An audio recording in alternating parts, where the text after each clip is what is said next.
자, 어제 그리고 윤 대통령의 최후 진술이 있다면 오늘은 민주당 이재명 대표의 최후 진술이 있습니다. 공직선거법 2심이 조금 전부터 열리고 있는데, 자, 그에 앞서서 한동훈 국민의힘 전 대표의 책이 오늘 뭐 계속 떠들썩하게 지난주부터 나왔었는데 오늘 출간이 됐는데 그 내용 일부가 공개가 됐는데 한동훈 대표는 이재명 대표를 향해서 이재명 대표가 정권을 잡아도 이재명 대표도 계엄을 할 수 있다. 뭐 이렇게 좀 주장을 한 부분이 있는데 여기에 대해서 이재명 대표가 오늘 오전에 반응을 보인 부분이 있습니다. 어떤 반응인지 한번 들어보시죠. 오늘 2심 선고 있는데 혹시 대선에 영향 없을 거라고 좀 보시는지요? 법과 상식에 따라 판단해 보시면 다 알 수 있는 일입니다. 그만합시다. 한동훈 대표가 자서전에서 뭐 대표님이 그 유죄 막으려 계엄할 수도 있다 이런 식으로 좀 비판을 했는데 어떻게 좀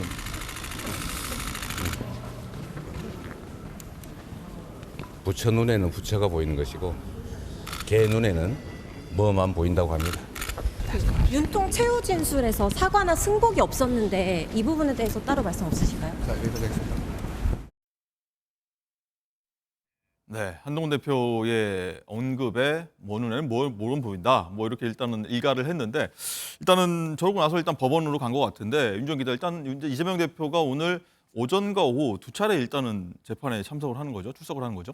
네, 그렇습니다. 공직선거법 위반 혐의 항소심 사건이 오늘 종결이 되는데 일단 오늘 오전 10시 반부터 5차 공판 기일이 열렸습니다. 이 공판 기일이 열리기 전에 이제 10시 24분에 이재명 대표가 출석을 했는데요. 네. 이때 기자들의 질문에 어떻게 답했는지도 먼저 확인해 보시죠. 세상의 이치라고 하는 게 다 상식과 원칙대로 가게 돼 있습니다. 법원이 잘 가려낼 겁니다.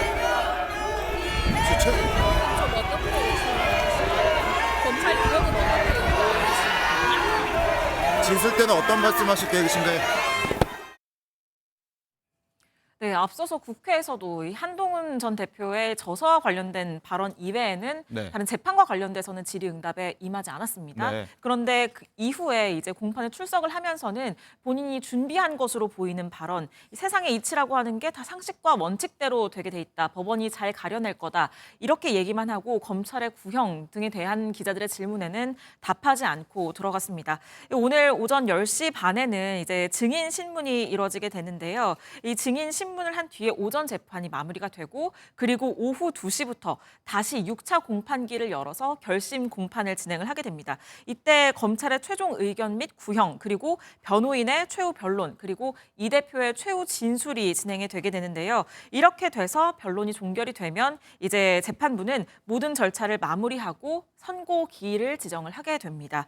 통상적으로 결심 공판 한 달 뒤로 선고 기일을 지정을 하기 때문에 네. 이 3월 말에 이 선고가 나올 것으로 지금 예측이 3월 되고 말 있습니다. 선고. 네, 3월 말에 항소심 선고가 내려질 경우에는 오는 6월 말까지는 대법원 확정 판결이 나와야 하는데요. 네. 공직선거법에 이 선거법 사건의 1심 재판은 공소 제기부터 6개월 이내, 2심과 3심은 이 3개월 이내에 재판을 끝내야 하기 때문에 6월 말까지는 나오게 될 거라는 겁니다.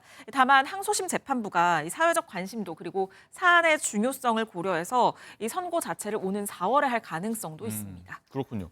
어쨌든 이재명 대표의 선고가 조기 대선이 벌어진다고 하면 대선 출마와 연결됐기 때문에 초미의 관심사인데 자, 김상희 부대변인 일단은 아까 한동훈 전 대표의 어떤 책 저서에 대해 이재명 대표가 대선 잡으면 대권을 잡으면 계엄할 것이다. 여기에 대해서 좀 일축을 했고 또 재판도 아마 상식대로 갈 것이다. 문제 없을 것이다. 이 취지인 것 같은데 네. 어떻게 전체적으로 보셨습니까?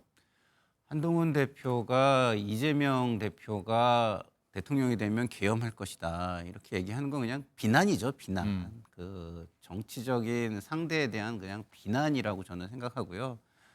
그런 강한 비난이 얼마나 효과를 거둘지는 전 잘 모르겠어요. 네. 오히려 가끔은 굉장히 점잖게 이야기하는 것이 훨씬 더 그 웅변력이 있거든요. 그래서 그렇게 너무 강한 비난을 하는 것이 도움이 될지는 잘 모르겠다 이런 말씀을 좀 드리고 싶고 그리고 지금 재판과 관련해서는요 이런 거죠.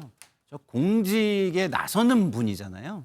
그냥 개인이 아니고 그러면은 공직자로서 적절한지를 판단을 하려면 그 범죄가 있었는지 없었는지 결론을 내려주는 것이 저는 중요하다고 생각합니다. 그래서 가능하면 그 대선 전에 재판이 이루어지는 게 저는 맞다고 보고요. 그리고 이재명 대표 본인께서도 법원이 잘 가려줄 거라고 얘기하고 있잖아요. 네. 그러면 잘 가린 상태에서 국민 판단을 받아보는 게 저는 맞다고는 만약에 생각을 조기 해요. 대선이 이루어진다고 하면 대법원에서 빨리 입장 표명을 하는 게 맞다고 보십니까? 어떠십니까? 이 부분에 대해서.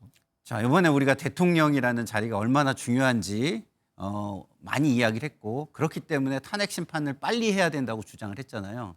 그러면 대통령 자리에 오르려고 하는 사람에게도 같은 기준이 적용돼야 되지 않을까요? 그렇게 생각합니다. 네.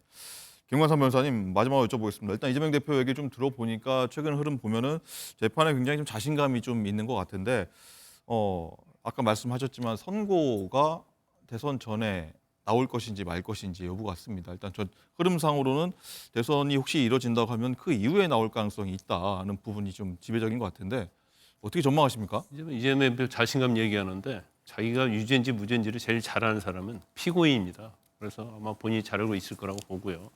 유죄 판결이 나오게 되면 사실 이제 대선 전에 나오기는 쉽지 않다 이렇게 봅니다. 네. 이제 만약에 5월에 대선이 실시가 된다고 한다면 일단 선고 시점이 일반적으로 형사 사건에 있어서는 한 달 후에 선고되는 경우가 많이 있어요. 네. 근데 그런 경우는 어떤 경우냐면 그 재판부가 집중 심리를 하지 않고 이제 여러 사건을 같이 하죠.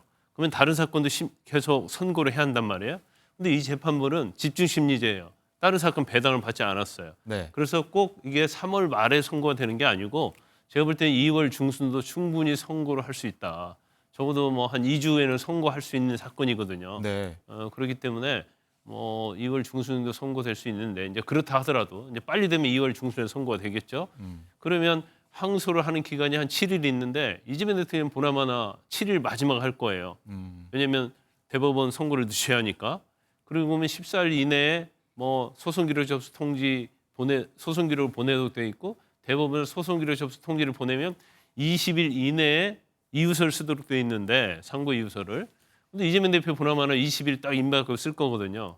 그러면 그것만 따져도 한 달 간다는 거죠. 네. 그러면 결국 4월 이상 갈 것이고 물론 대법원에서 빨리 이건 판단을 내서 다음 대통령이 또 유고가 되면 안 되잖아요. 뭐 유권자들 뭐 혼란도 있을 수 그렇죠. 있고요. 그래서 서두른다면 5월에 나올 수는 있겠죠. 네. 근데 이제 대선에 임박하기 때문에 이제 대법원에서 어떻게 재판에 대해서 이제 속도를 내느냐에 따라서 달라질 수는 있다. 그렇지만 대법원 확정까지는 이제 쉽지 않다 이렇게 봅니다. 그런데 알겠습니다. 아까 우리 예.